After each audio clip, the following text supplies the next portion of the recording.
الحمد لله نحمده ونصلي على رسوله الكريم أما بعد. It is on page 17, the first chapter.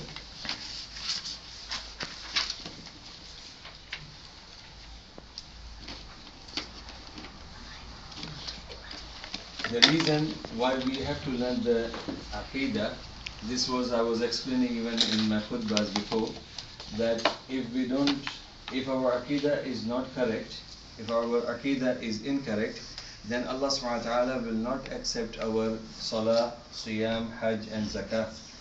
And our belief in the 6 pillars of Iman, which is believing in Allah, believing in His messengers, angels, books, and Day of Judgment and the destiny, all these beliefs, which are the 6 pillars of Iman, Allah will not accept from us. Because if we see the people in Mecca, before Rasulullah came to Mecca, announced as a prophet, people in Mecca, they were believing in Allah, they were praying, they were fasting, they were performing Hajj, and also they were helping poor people. And also they believed in Tawheed al-Rububiyyah and Tawheed al-Asma wa Sifat. But the problem and the error was in Tawheed al-Uluhiyyah, in the Tawheed of worshipping Allah subhanahu wa ta'ala. And that is the reason Allah subhanahu wa ta'ala did not accept the Salah. Take this, brother. Take this. We have extra copies. You don't have it? So, the people in Mecca, they were praying, fasting, performing Hajj, and also helping people, charity or sadaqat like that. They used to have organization which were used to help the poor, the people in need. But Allah rejected that because the reason for that is because they were also associating partners with Allah subhanahu wa ta'ala, which means their aqidah was incorrect. Their aqidah was with shirk. And the same thing happened with the people of the scriptures. When Prophet ﷺ came to Medina, the people of Medina, they were fasting, praying, also paying zakat, also going to Baitul Maqdis for their ibadah. But Allah subhanahu wa ta'ala declared them mushrikeen because they believed in Trinity. Thalithu Thalatha. So for that reason, it is very important for us too that we also should correct our aqidah. And if our aqidah is incorrect, though we may pray, we may fast, we may perform Hajj, we may give zakat, but if our aqidah is incorrect, Allah subhanahu wa ta'ala will not accept our ibadah. So this is the reason I have selected. This is very concise and a very important book on aqidah by Muhammad bin Abdul Wahhab rahmatullah alayh. So alhamdulillah, what we will be doing every day after Maghrib, we will be taking one chapter. We will be taking one chapter, and then alhamdulillah, once we finish one chapter, then we can discuss if you have any questions. Otherwise we can move to the next question inshallah, the next chapter. So the first chapter is about the Tawheed, at-Tawheed, which is the oneness of Allah subhanahu wa ta'ala.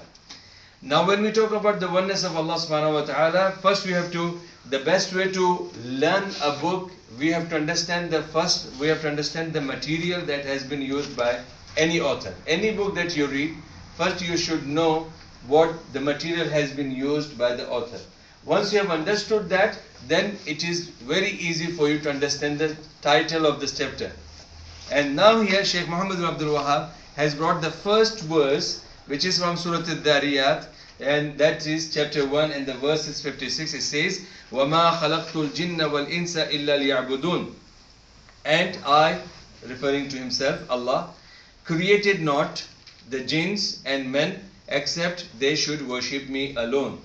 So this ayah, we get 3 important informations in this ayah. Number 1, that Allah subhanahu wa ta'ala is the creator of the jinn and the mankind, and amongst the both, Allah created the jinn first.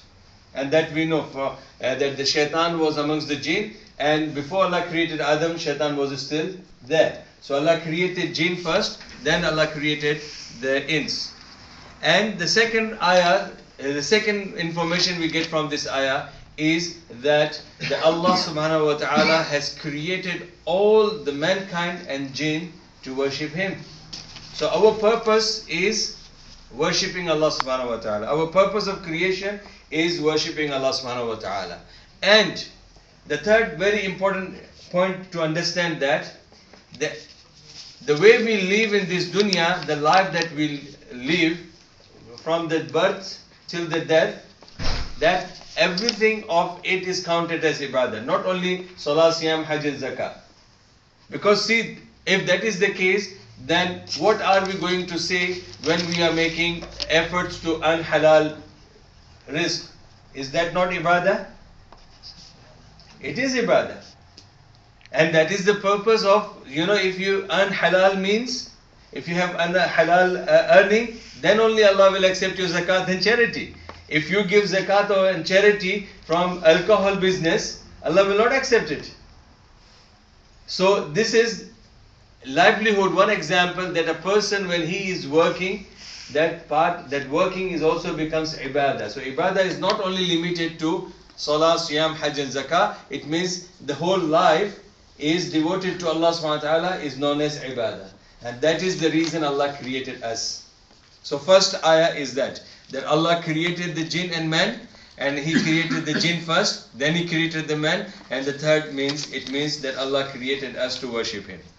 The next verse is وَلَقَدْ بَعَثْنَا فِي كُلِّ أُمَّةٍ رَسُولًا أَنْ يَعْبُدُوا اللَّهَ وَاجْتَنِبُوا الطَّاغُوتَ. This is Allah subhanahu wa ta'ala has mentioned in chapter 16 verse 36 that indeed we have sent to every nation, to every ummah, rasulan, one messenger, and the purpose of that is to an ya'budullah, that you worship one Allah, wajtanibu taghut, and avoid worshipping taghut.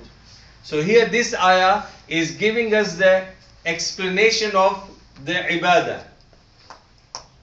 Explanation of ibadah. The first ayah tells us that we are created to worship Allah, and the second ayah says, how will you worship Allah? And that is that you have to worship Allah according to the teaching of the messengers. Because to every nation Allah has sent the messenger.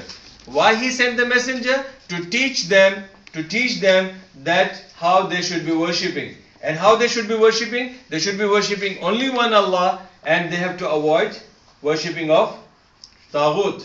So that means now anything that goes against the ibadah of Allah, anything that goes against the worshipping of Allah subhanahu wa ta'ala, that is known as taghut. That is the general meaning. It can be anything. Suppose somebody is saying, I can't pray because I have to go and work and I don't have enough time. So that work becomes taghut, because that work is stopping him from worshipping Allah subhanahu wa ta'ala. This is general. But the scholars, they say that here the taghut means associating any partner with Allah subhanahu wa ta'ala. In general, it means shirk. Any act of shirk that comes in between the ibadah of Allah, that is taghut. So here, the very important message that we get from this ayah is that wherever the human beings were existing, wherever the jinn were existing, whether they were under the ground, whether they were inside the sea or under cover, whether they are any part of the world, if they were human beings and jinn existing on the earth, Allah did send messengers to them.